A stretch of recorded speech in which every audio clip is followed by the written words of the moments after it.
Here's your wrestling news for October 16th, 2021. And your headlines for today include: Brock Lesnar delivers best promo of his career in one line on SmackDown. WWE accidentally reveal winner of Crown Jewel Triple Threat match during SmackDown. AEW hires wife of Brody Lee to official contract with the company. Former AEW World Champion will be leaving the company in a few weeks. A step or two has been lost. Roman Reigns destroys CM Punk in interview why he's not a fan of the AEW star. SmackDown star creates diss track after online beef with AEW's Young Bucks. Bray Wyatt responds to claim that weight issues led to WWE release. The Rock gives update on 2024 presidential bid, and more. We are starting today with last night's supersized SmackDown, which closed with a contract signing between Universal Champion Roman Reigns and Brock Lesnar. Advertised on SmackDown as the biggest match in WWE of 2021, an accolade some may believe belongs to the Reigns-John Cena match from SummerSlam, the contract signing certainly had a big fight feel to it as the main event of the broadcast. With just 11 minutes before SmackDown finished and no commercials, the signing was an example of how short and simple promos make an impact, with the usually quiet Brock Lesnar being the best on the mic. Lesnar has never been much of a talker, but in just one line, the Beast held his own with both the Tribal Chief and Paul Heyman. When Lesnar signed over the page and Reigns asked if he was stupid for blindly signing the contract without reading, the Beast responded saying that he'd read it earlier that day with his advocate Paul Heyman. This got an audible gasp from the crowd as Lesnar threw the mic and walked away in what may be his best moment since his return as a babyface. It doesn't take much for fans to get interested in Lesnar, and in this case, it was just one line uttered by the Beast, as we'll soon see whose side Heyman is actually on when the two superstars collide at Crown Jewel. SmackDown also saw a huge non-title bout between SmackDown Women's Champion Becky Lynch and Sasha Banks, their first encounter since their classic Hell in a Cell match in 2019, often considered the best cell match in women's wrestling history. Though Lynch stood tall 2 years ago, last night saw Banks get the win thanks to an assist by Bianca Belair, who was at ringside for her final night on SmackDown. This was Lynch's first pinfall loss in 2 years, something that commentary nicely foreshadowed before it happened, but this could have been a great omen for the man. WWE tradition indicates that whoever loses on the show before a pay-per-view traditionally stands tall when the title is on the line. And if this is the case, Lynch will retain her title next Thursday at Crown Jewel. The argument could be made that Banks, the only woman in next week's Triple Threat who will be staying on SmackDown, is the most likely to win, but WWE's booking indicates that Lynch will leave Riyadh still the champion. From there, she'll presumably switch titles with Raw Women's Champion Charlotte Flair, who's heading to SmackDown, as the man seems destined to regain the title she never lost back in May of 2020.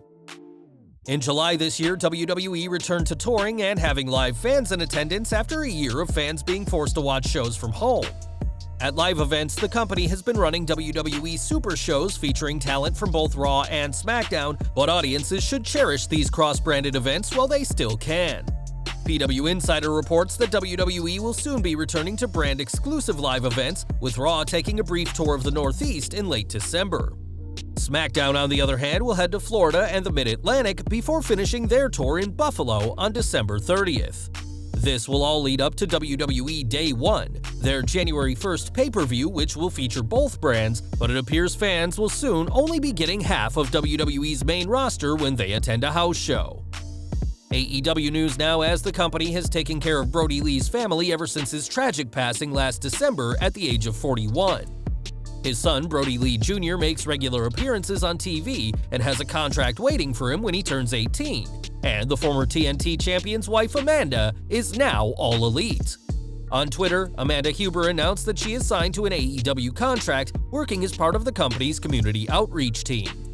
Huber thanked Tony Khan, Cody and Brandy Rhodes, Kenny Omega, and the Young Bucks for the opportunity, calling her new role in AEW a dream job. We'll have to see how Amanda fares in her new job, but it shows that AEW are always willing to help out the Huber family after the death of one of the company's most beloved wrestlers. Chris Jericho is one of AEW's biggest names, but the company will have to go on without him very soon. Next month, Jericho and his band Fozzy will tour the UK and Ireland, which will last from November 29th until December 12th. This means the former AEW World Champion will miss a total 4 shows, the December 1st and 8th episodes of Dynamite, and the December 3rd and 10th editions of Rampage. These won't be the only shows he misses, however, as the Demo God will also be absent from the October 23rd episode of Saturday Night Dynamite in Orlando due to his Rock and Wrestling Rager at Sea cruise, which will feature other AEW talent. Jericho is a big name in AEW, but he's not the only big name on their programming, and the show must go on without him later this year. For the past 2 years, WWE and AEW have waged a war for fans as the All Elite promotion has come far since its beginnings in 2019. During a financial earnings call earlier this year, Vince McMahon said he doesn't see AEW as competition, at least not on the level WCW was, and that's the same way Roman Reigns feels, as he told Mike DiStefano of Complex this week. "No, they're not competition, not for me personally. This is one of those subjects that's very subjective. I don't see the real competition with AEW because I think their fan base legitimately is a hardcore fan base, so there's like a ceiling and a built-in ground to that viewership. The WWE is trying to connect with everyone. We're trying to connect with the mainstream. We're trying to pull in the casual fan. We're trying to engage the new viewer while also servicing our hardcore fan base." Reigns added that there might be some people on WWE's roster who need to get better now that WWE has some competition, but no one in AEW can compare to the head of the table. Though WWE has lost favor with a lot of fans over the past year thanks to their massive budget cuts, Reigns has continued to be a highlight of the company, and if the Universal Champion is to be believed, no one in AEW is competition to the head of the table. That wasn't all Reigns had to say, as the Tribal Chief also took aim at CM Punk, who joined AEW after a 7-year absence from wrestling.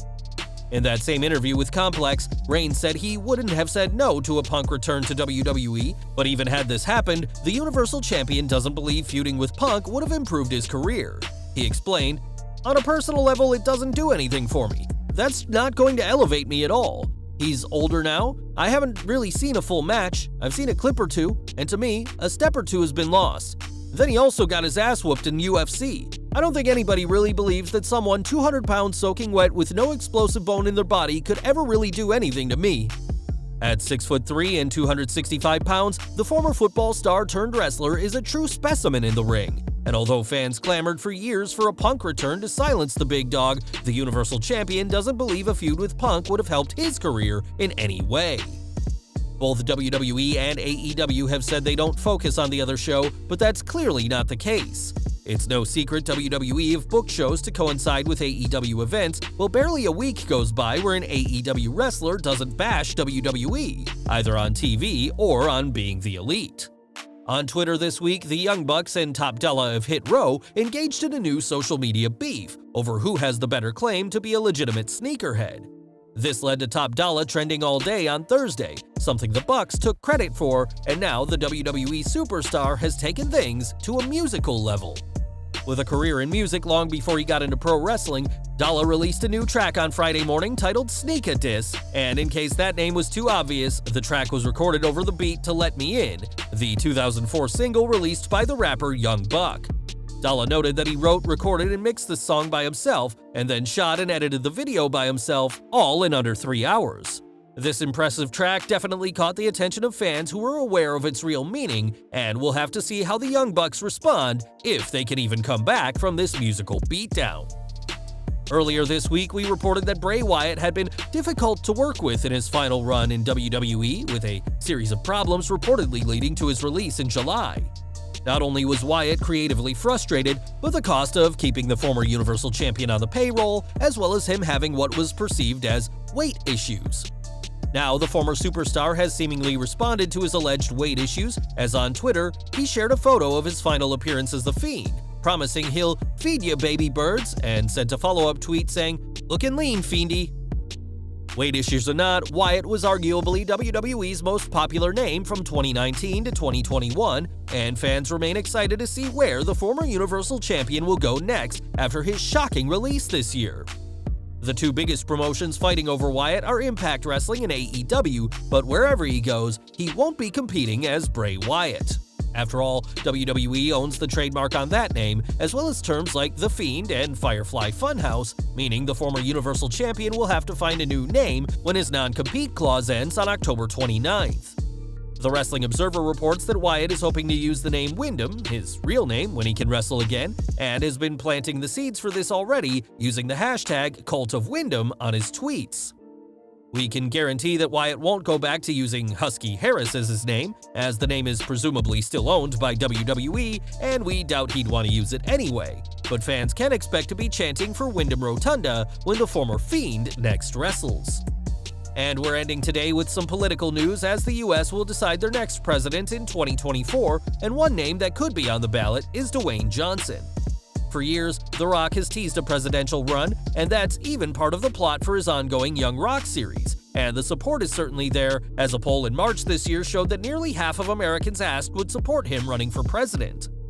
Speaking to Vanity Fair this week, the People's Champion weighed up the pros and cons of a potential dip into politics, saying, "I care about every American who bleeds red, and that's all of them. And there's no delusion here. I may have some decent leadership qualities, but that doesn't necessarily make me a great presidential candidate. That's where I am today."